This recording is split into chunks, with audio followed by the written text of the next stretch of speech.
Hello everyone, welcome to my mini shooting blog. তো এই যে এটা ছিল আমাদের কোন গোপনে মন ভেসেছে দশমী লুক। তো আমি যেখানে রেডি হয়ে নিচ্ছি, আর এখানে একটা টেকনিশিয়ান দাদা আমাদের বার্থডে ছিল, সেটাই সেলিব্রেট করা হলো।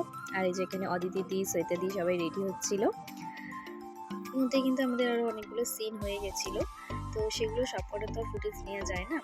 তো এই যে আবার সন্ধে হয়ে যায়, এই যে আমার ধোকলা দিয়ে গেছে, তো আমি আবারও ধোকলা খেয়ে নিচ্ছিলাম। তারপর চলে যাই ফ্লোরে, আমাদের সিন হয়ে গিয়েছিল। আর এখানে এই যে ঠাম্মি, শ্বেতা দি সব একে একে আর কি বরণ করে নিচ্ছিল। আর এদিকে ফ্লোরটা দেখো, মোমবাতি, প্রদীপ সব দিয়ে কত সুন্দর সাজিয়েছে। এই যে এই কর্নারটা সুন্দর লাগছে না করিডোরটা। আর এই যে এখানে শ্যামলী আর হচ্ছে কি আমাদের কাকিমণি সিন যাচ্ছিল। তো তারপরে আবার শ্যামলী এখানে মাকে বরণ করে নিচ্ছিল। এখানে চলছিল দশমীর সিন, তোমাদের আগেই বলেছি। তো চলো আজকের মিনি ব্লগটা এই পর্যন্তই, দেখা হবে একটা অন্য ভিডিওতে। টাটা।